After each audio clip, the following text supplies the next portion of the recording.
Hi, my name is Dan Pryor Moncrieffe, and I teach at Frederick Law Olmsted Middle and High School. Today we're going to talk about chemistry. We're going to talk about a lesson in determining types of chemical reactions. There's four basic types of chemical reactions or common that we use.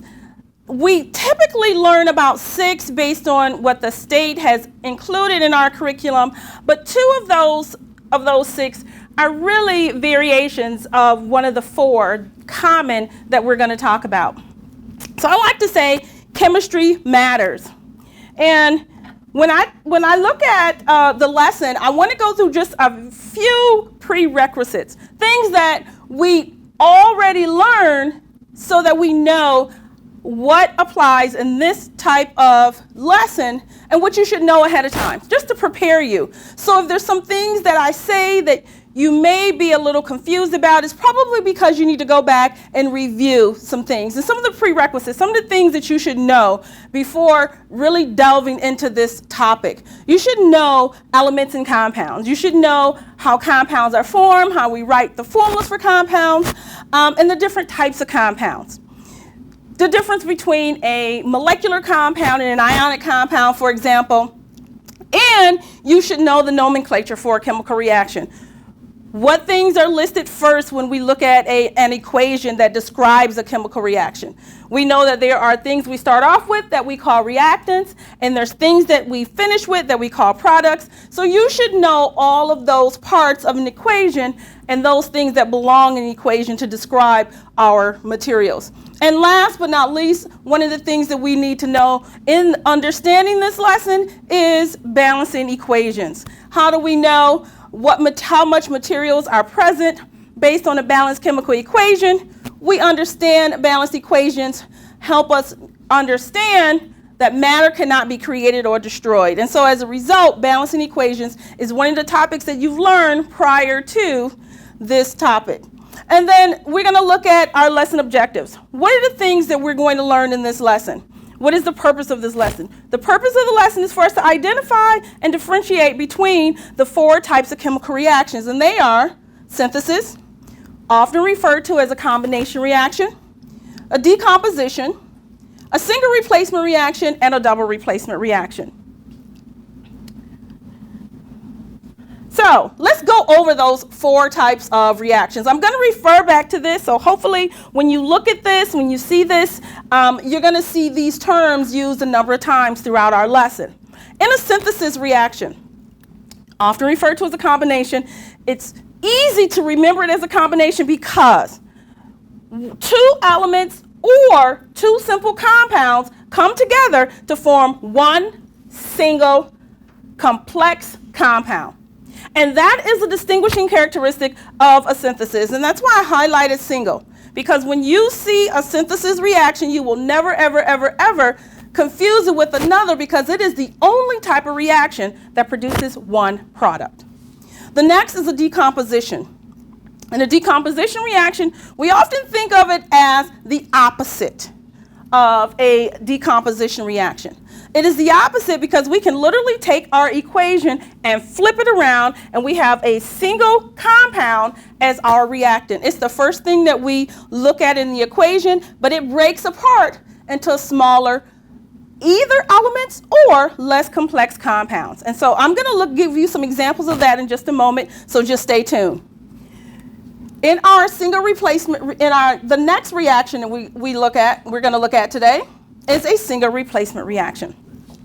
A single replacement reaction takes a single element and it replaces another one in a compound to produce a single element, a new single element, and a new compound. So the last one is a double replacement reaction. In a double replacement reaction, it takes ions in a compound and switch them. So basically we have 2 double replacement reactions. We have 2 ionic compounds, and in that reaction, the ions that are in both of those compounds kind of switch places, and I'm going to explain that in a little bit more detail. So, I like to use a theme when I teach a lesson. And of course, we're going to be learning about types of chemical reactions. And I like to say science is just filled with drama. Drama everywhere. So, the drama of it all is that our reactions can relate to things that we see in our everyday life and we experience. Chemistry, I say, is an exciting 30-episode drama series that I call What in the World Is Not Matter? Well, I'll tell you. When we look at this first reaction, let me go back. Let me just set you up. I'm so sorry. Let's just set up. Let's think about going to a party. Okay, so our theme is, what? Let's dance. So we're going to dance today with some chemical reactions. We're going to start with the most important dance of our high school life. Everyone wants to go to homecoming. Let's think of homecoming. You have single people going to homecoming, our single people. We have couples going to homecoming. We have groups. We have everyone there ready to party. So now, I'm going to set up a little scenario. Let's think of two people coming to the dance. Let's say Alex and Brianna. Alex and Brianna comes to the homecoming. They're alone. They're single. They're ready to party. They really have some fun. They're ready to socialize. They hear their song. Lo and behold, Alex and Brianna loves the same song. They get on the dance floor. They start to party. Next thing you know, they're dancing every dance together. How can I represent that in a chemical reaction? If I let the letter A represent Alex and the letter B represent Brianna, they come together, guess what? 6 months later, they might be a bond, they may be dating. But the drama of it all is that it represents a synthesis reaction. Two singles come together and form one. A synthesis reaction, like I said before, was two or more elements. So we can actually think of this coming together, this synthesis, in the drama as elements coming together, forming a more complex compound, or two simple compounds coming together to form a complex reaction. For example, you guys are probably all familiar with iron rusting. You have your bikes, your tires, and your things, and if they get wet, they're going to rust. It's just simply iron coming together with oxygen gas in the air, forming iron oxide that we refer to as rust.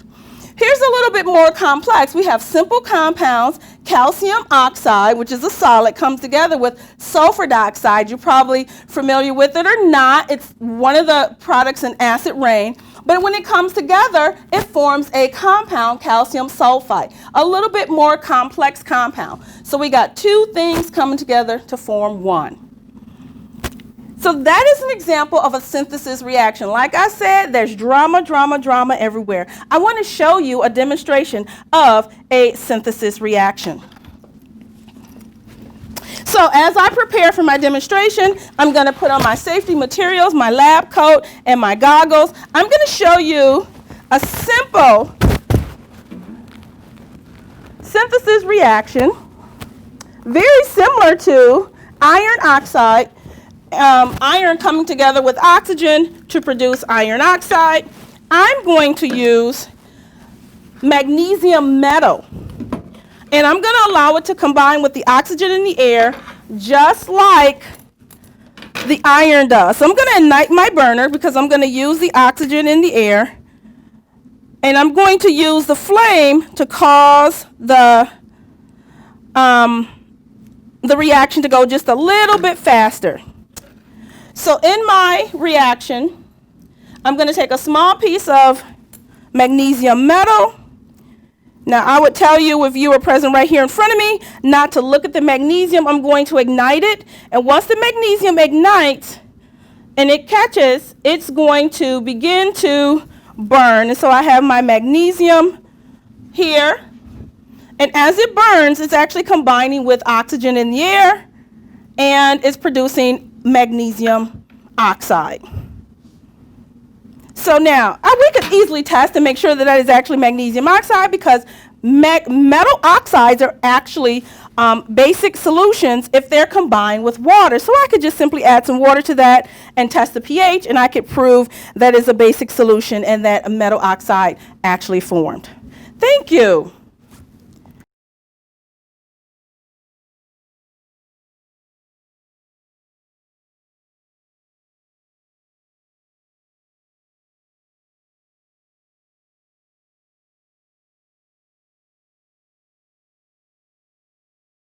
Hi, I'm Dana. Welcome back. I'm going to continue our lesson on types of chemical reactions.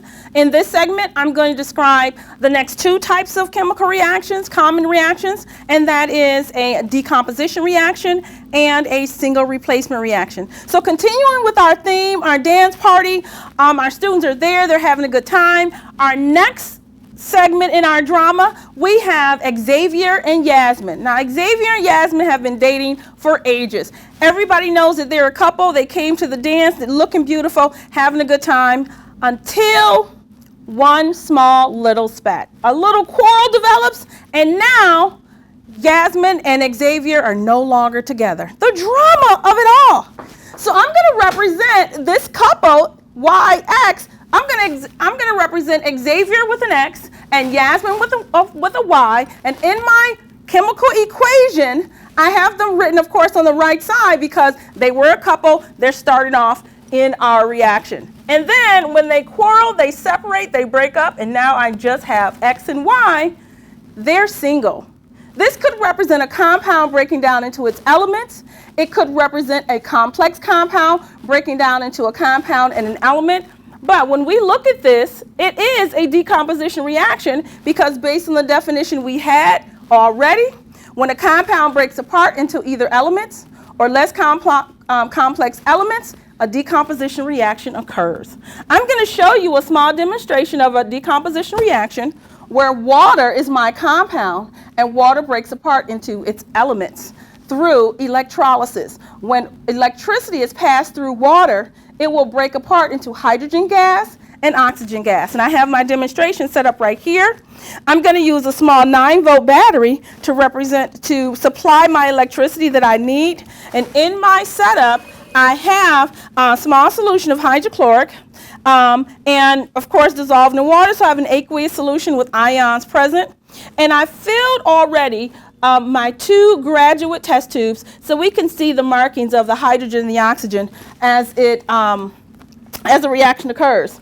So what I want you to see is in this reaction, of course, this reaction is not balanced. And in the balanced equation, it would have two hydrogens and two waters. And so we see that there's in 2 molecules of water, 2 molecules of hydrogen are formed for every 1 molecule of oxygen. And so when we begin this reaction, we're going to be able to see that very vividly. I'm going to connect, I have already connected my red to my negative pole on my battery and my black to the positive, and we can see this very easily, very quickly. See how quickly that hydrogen gas is forming. It's forming 2 times at the rate of the oxygen. It's a small, tiny little stream of the oxygen. It may be very difficult to see, but over time we can see how fast that reaction is occurring. And this shows the decomposition of water into hydrogen and oxygen gas. So I'm going to stop that over to the side. We're going to continue with our drama. Hopefully you enjoyed that demonstration. In our next demonstration, the drama continues at homecoming. And this one will be you'll be able to see it very easily. We have Marvelous Malcolm is dancing. We got all the moves. And we have our couple. We got Cool Carl and Dazzling Diane in our homecoming on the floor, having a good time, partying away. Diane sees that Malcolm has all the moves. Carl, you don't mind if I dance with Malcolm for just a little while. Cool Carl says, oh no, I'm just way too cool. I'll just go on. And so now you see Malcolm busts a move with Diane, and we have a whole new couple and a whole new single formed. Prior to the dance, Malcolm was all alone, and Carl and Diane were a couple. Now, Malcolm takes his place, and Carl is all alone. So if we look at this and compare this to our chemical reactions, our equation, we have a single, and this could represent an element, combines with a compound, CD, and produces a brand new compound and a brand new element that's all alone. This type of reaction is characteristic of a single replacement reaction. And in our single replacement reaction, it's moving along. In our single replacement reaction, we have the letter M that represents any metal combines with a compound, in this case the compound CD. The metal takes the place of, in this case, the metal takes the place of this metal in this compound, and we have a single element all by itself. Very important. A single element replaces another one in the compound. This is the only type of reaction that has this characteristic. So there's really no way to mix up the types of reactions, because it's the only reaction that starts off with a single element and combines with a compound. And so we would never mix it up with a synthesis reaction. We would never mix it up with a decomposition reaction, because a single replacement is the only one that starts off with a single element taking the place of another element in a compound. So based on the activity series of the elements, we know if the metal replaces the other. And what does that mean? That's actually a different lesson. But when we look at the activity series, we need to know that only very, very active metals can replace lower active metals in the reaction. So I have another demo for you. In our demo, I have a solution of copper sulfate. And copper sulfate has, of course, the copper metal and sulfate ions in aqueous solution. And I'm going to mix copper sulfate with another metal. In this case, the metal is aluminum. So I'm going to add a little bit of copper sulfate to my beaker. And I'm going to add the metal. I just took some plain aluminum foil and I rolled it up into a little ball. And I'm going to add the aluminum to the solution, and I'm going to just mix it up a little bit. And I have my stirring rod here.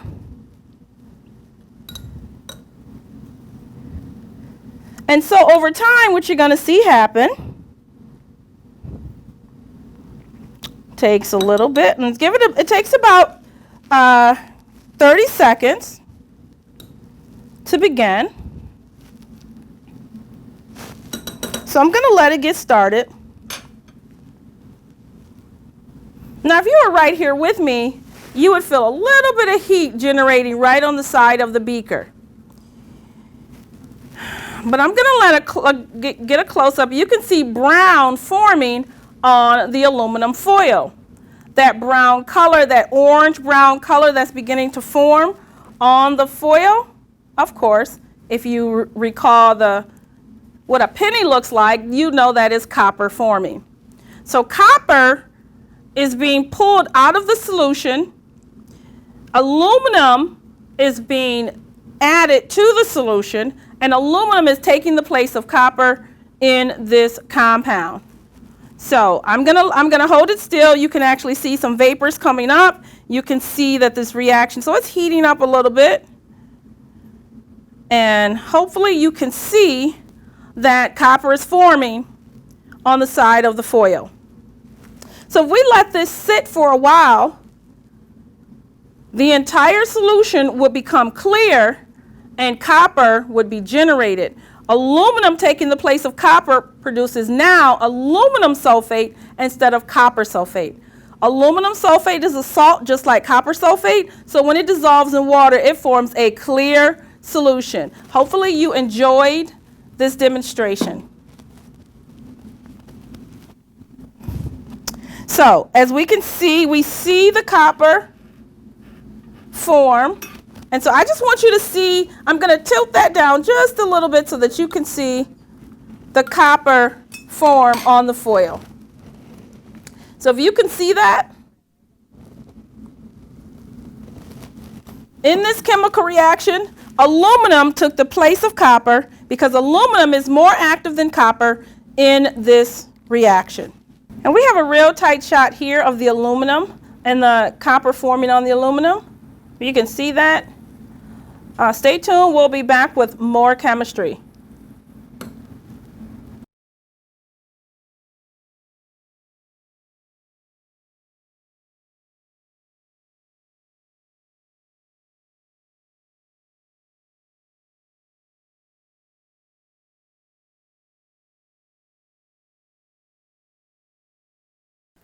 Hi. Hi, this is Dana. Welcome back to our lessons and types of chemical reactions.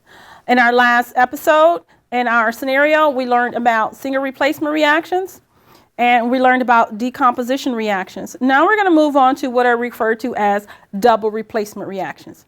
So continuing with the party, if you recall in the party, we had our couple, Adam and Barbara, who had just met at the homecoming dance. And we had our couple, Xavier and Yasmin, who had their differences and they kind of split up. And so after the experience, Adam and Barbara agreed that everyone should stop quarreling and Xavier and Yasmin should kind of get back together. So Adam asked Yasmin to dance. Well, Xavier and Barbara decide that they're going to dance too and get together. Well, what would this new scenario look like? Even though it's just partners on the dance floor, we have a new scenario because prior to that, Barbara and Adam were a single couple and never to be separated. So what does our new scenario look like?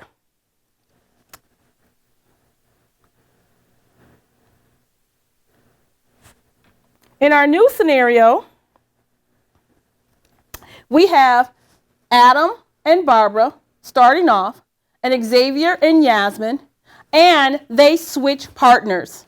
Now Adam is dancing with Yasmin, and so we have our new combination, and Xavier is dancing with Barbara, and we have our new combination. If we were describing this in terms of chemical reactions, we would have two compounds, in particular ionic compounds, compounds that contain ions. And so we'd have the exchange of ionic compounds between the two couple compounds. So we have two compounds that are both ionic and they're switching places for the ions. So in more detail, what would happen is, as you already know, the first element in a compound, in an ionic compound, is always the cation, and the second element or substance in the compound is the anion, where the cations are switching places and the anions are switching places. And so we get a new compound only if one of these compounds actually forms a precipitate. And so we're going to look at an example where we have a double replacement reaction where ions in a compound switch place and a new compound is formed. In this case, I'm going to use calcium nitrate and sodium carbonate. Both of them are ionic compounds. They're soluble in water, so they both dissolve. So I have two aqueous ionic solutions, and they're going to form a compound, because one of them is not soluble in aqueous solution. In this case, it is going to be the calcium carbonate. And so let's look at here. I did one reaction, so I'm going to show you here. I have a small amount of sodium carbonate already in my test tube, and I'm going to add a small amount of calcium nitrate to my test tube. I'm going to add it dropwise so you can see as I add a little bit more calcium nitrate so that you can see a large amount. I'm going to add the sodium carbonate, try to in an equal amount, and we see what is referred to as a precipitation reaction form. In this case, the precipitation reaction forms because one of the ionic compounds is not soluble in water. And I'm going to put all of it there. The reason I did a small one ahead of time is so that you can see the precipitate begin to gather at the bottom of the test tube. And as a result, over time, if we let this sit, all of the solid eventually will settle down to the bottom of the test tube. And so we'll have solid calcium carbonate at the bottom. Sodium nitrate, however, is soluble, so it will remain in aqueous solution. And so we see our double replacement reaction occur because we start off with two compounds. In this case, calcium and sodium switch places, almost like Adam and Xavier switch places in the dance. And so we have all the drama continue at our homecoming dance. And this example shows you very easily how to relate types of reactions with regular dramatic scenarios. Here, calcium nitrate combines with sodium carbonate and produces a brand new compound of calcium carbonate and sodium nitrate, one of which is not soluble. So as a result, it does not dissolve and it precipitates out of the aqueous solution. In this case, it is our calcium carbonate. There are many, many tables to help us identify which substances are soluble in water and which ones are not. Those substances that are not soluble will help us understand how do we determine which one of those compounds that are formed will form a soluble solution and which one will not. So we know that sodium nitrate is soluble because it stays dissolved, and calcium carbonate is not soluble because it precipitated out and it formed an aqueous solution with calcium carbonate at the bottom to form a solid at the bottom of our test tube. So I really hope you enjoyed the lesson, and we learned a lot about double replacement reactions, but we learned a lot about all 4 types of reactions in our prior segments. So come back and join us again. If you enjoyed the lesson, look up some more information about types of chemical reactions, and you'll learn about many, many, many other reactions and all the drama that's involved in science. So come back and see us again.